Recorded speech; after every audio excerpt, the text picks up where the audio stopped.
тий 8-нд нээлттэй хийгээд 8-наас 12-ны хүртэл тоглоод дараа нь энэ оны 3 сарын 8-нд олон улсын эмэгтэйчүүдийн баярт одоо ээжүүдтэй эхчүүдтэй зориул тоглосон байна. Тэгээ одоо цаашдаа бид бүхэн одоо сумдуудаараа явж тоглох бодолтой байна. Тэгээ аймгийнхаа сумдуудыг доош тоглох бодолтой байна. Зөвлөдөө яг хийсэн уран бүтээлээ яг бүх хүмүүст яг хүрэх нь одоо манай танай театрын зорилго баг гэж би бодож байна. Тэгээ үсийн залуу уран бүтээлчдээс юм асуумаар байна л да яг Барса гэдгсэн те манай Барса аль сургуулийг төгссөн бэ? Тэгээ яг хизээ энд ирж яг хизээ мэрэгчлэр ажиллаж байгаа вэ? За би энд 2006-наас хойш энд ажиллаж байгаа. Тэгээ дагалдсан жүжигчнээр ажиллаж байгаа. Тийм одоо энэ жүжигийн хөрлийн төрж явж байна. Хөрөнгийнхөө найзлуугийн төрж.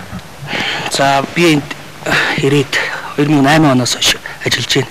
Би соёл урлагийн их сургуулийн найдын гаавыг багшийн удирдлагыноор 2008 онд төгсчихсэн. Ингээд төгссөн жилдээ 6 сард нэрээд өдий хүртэл ажиллаж байна да. Жүжигчтэйгээ сонирхолтой манай ариун болон нь бол бидэртээ зөв нэг анги нэг төгсөлт байгаа. Тэгээд бас нэг юм асуумаар л да.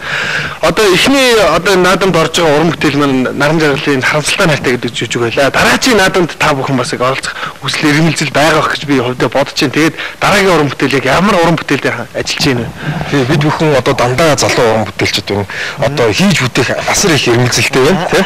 Тэгээ одоо бид бүхэн энэ жүжигээ дуусгачаад уралдаанд амжилттай оролцоод дараа нь бид бүхэн түүхэн жүжиг барьж авсан байгаа. Түүхэн жүжигийнхаа судалгаанд орсон явж байгаа. Энэ маань Даван Даржаагийн намсраа алтан дэлгүүр гэсэн түүхэн сэдвтэй жүжиг байгаа. Тэгээ энэ жүжигээ бид бүхэн бас бэлдэж байгаа дараагийн уралдаанд оргошаа.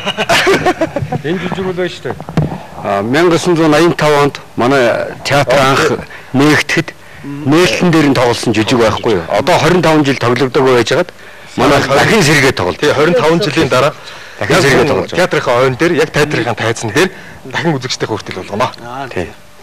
За тэгээд харамсалтай найртай гэдэг жүжиг манаас тайзаас ер нь тэнд болж байгаа дээстүүдээ бүх үйлдэлүүд нэг сонирхолтой байна л да. Юу вэ гэхээр тэр нэг юм помидороор бие байлддаг те. Тэрнээр жишээлбэл тоглолтын дээр тийм хөгжилтэй пакт юу гарч ирсэн тэрнийхээ талаар жоохон үзэгчтэй тайлагнал.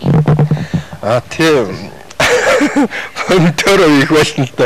Яг онтоос харж байгаа болохоор сайн мэдэхгүй. Манай жүжигчд их факттай. Жүжигчдээс асуу юм. За помидороор байлж байгаа хэсэгт факт гэх юм бол зөндөө болоо нэг яг онох үед нь оноод онохгүй үед онохгүй. Би бүр нэг удаа номин чимгийг юу яасан бахгүй. Ингээл юу гэсэн гинэ чи гэл ингээл цогтий. Тэгсэн чинь манай жүжигч амар тийм нэггүй арьстай байхгүй. Тэгсэн чинь дандаа энэ дээр айгүй ингээд том хөхөрцөө байсан. Тэр жижиг зөөлхөл юм байсан юм чинь. Ингээд наалдаг юутай айгүй хатаа байдаг байхгүй. Ариун чи намайг цогтой айгүй зөөлхөн цохилт ээжийг хөхөрцөө штэ гэсэн чинь айгүй том хөх болсон байж байсан. За ингээд Өвөрангай аймгийн хөгжим драмын театраас нэр дэвшиж байгаа харамсалтай хайртай жүжигийнхаа хамт олон ер нь энэ театрын бүх уран бүтээлчд нь амжилт хүсье. Тэгээ цаашдын одоо төлөвлөсөн ажил авсан түүхэн жүжиг авсан гэж байна те тэр жүжигэнд нь амжилт хүсье. Хоёр хөтлөгчийн зүгээс.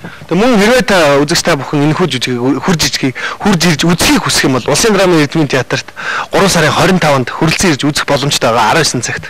За ингээд та бүхэнд баяр хүргэе. Тэгээд нэр дэвшиж байгаа хоёр уран бүтээлчтэй амжилт хүсгөө.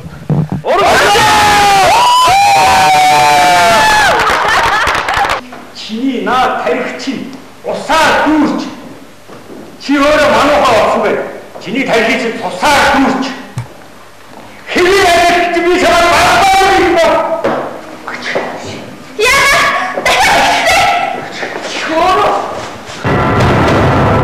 Сагатай жүжиг 3 сарын 31-ээс 4 сарын 4-ний дуусал ердөө 5 удаа Улсын драмын эрдмийн